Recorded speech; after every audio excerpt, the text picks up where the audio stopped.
Crossrail 2, but we're not even done with Crossrail 1. I mean, is Crossrail 2 a luxury? Crossrail 2 certainly isn't a luxury. We do need it. We are growing. Population's growing. It'll be 1.5 million more people by 2030. That is the equivalent of 2 tubefuls of people each week. 100,000 population increase each year, massive increase. You can see it on the streets today, and that's sort of on top of the visitors that we're getting to London. So London is busy today. We're putting a lot of investment into London in its transport infrastructure. We're making the tubes run more frequently. We're adding capacity there. We're doing stuff on the National Rail network to add capacity. We are building Crossrail 1, as you know, and as the Mayor says, because the population and the employment growth is just playing catch-up, by the time Crossrail 1 opens, we'll need more. These things take time. Crossrail 2 is a mega project. It's a transformational project. It's twice as big as Crossrail 1.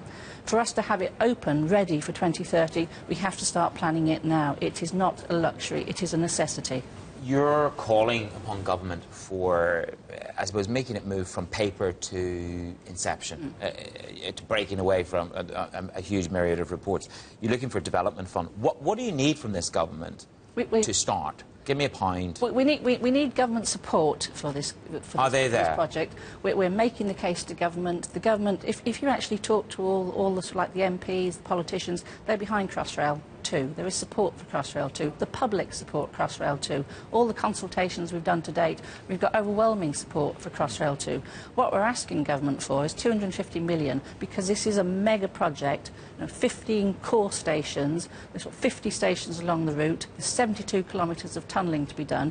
We're asking government for 250 million because that's what's required to get it through to powers, so that the government says, yes, you have got powers to build this thing. We'd then be asking them for part of the money, for the 27 billion, to build it. How much do you think they'll chip in for? We have identified that we can raise locally half of that money if we take the mechanisms that are in place for funding. Is that private funding for about 13 billion then? Yeah, this is the money that the Mayor can get from developers through the mayoral SIL. So the Mayor's Community Infrastructure Levy generates money. If you want to do a building, you pay a levy associated with the size of that building.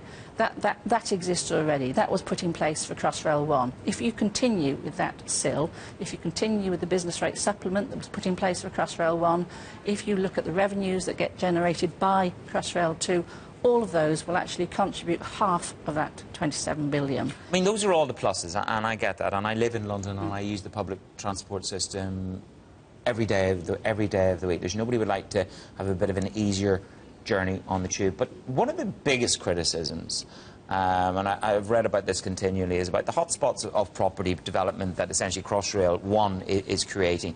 Really, Crossrail 2 will just, again, bolster those hot property markets, which are already, many would say, in a bubble-like territory, and already pushing people, key workers, further and further and further away from the heart of London.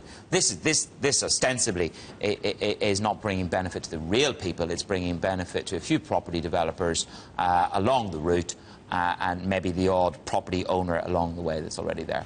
Crossrail 2 is all about homes as well. We've got to support the economy, we've got to have jobs, that's an important part of the case, but building homes is an equally important part of that case. There's no point in having jobs if you've not got a labour force. This administration didn't do much about building homes in the past. Parliament did it. Crossrail 2 will open up areas. There are areas of land, particularly up the Upper Lee Valley, right, which can be developed. They haven't got good public transport accessibility up them at present, so they're not particularly attractive.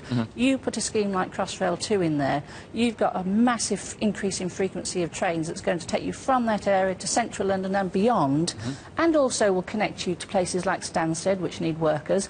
Those homes become places, those areas become places that developers will want to build those homes. Right. So we are opening up homes for normal people in those areas. If you can add 200,000 new homes into the mix, that's not going to see house prices go up. That's going to see house prices start to level, because there's many more homes for people to be able to access. It is about homes. It's about homes for normal people, people who are going to service those jobs that we need. I hope the economics match. I hope the reality matches economics. We've done the sums to show. Very briefly, let me talk to you about industrial relations on Crossrail.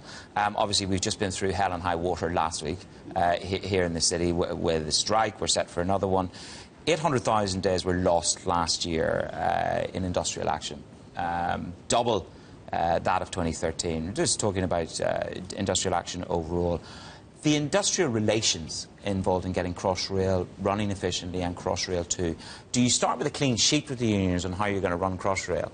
How do you think it will work? Because we can't even sort of get a night shift going, can we? I mean, it's pretty tawdry, isn't it? We can't get a night shift running, and we haven't even got Crossrail running yet. We'll have a night shift running. The people want a night shift, and the people want a night shift. The workers don't. Well, actually, people do want a night shift. People do want to see the night time economy served. And actually, we are engaging with people on this. As with all things and as all schemes, the more people you talk to about the scheme, the more that you talk about the job opportunities that the scheme will open up, the more support that you've got. And I say Crossrail 2 is one of those schemes that has strong support from all sectors. OK, let's hope that it comes to fruition, Crossrail 1. I can't wait for that. And I look forward to enjoying the benefits of Crossrail 2. Thank you so much for coming in and joining us this morning there. That is Michele Dix, the Managing Director of Crossrail 2 in the making, former Managing Director of Planning for Transport for London.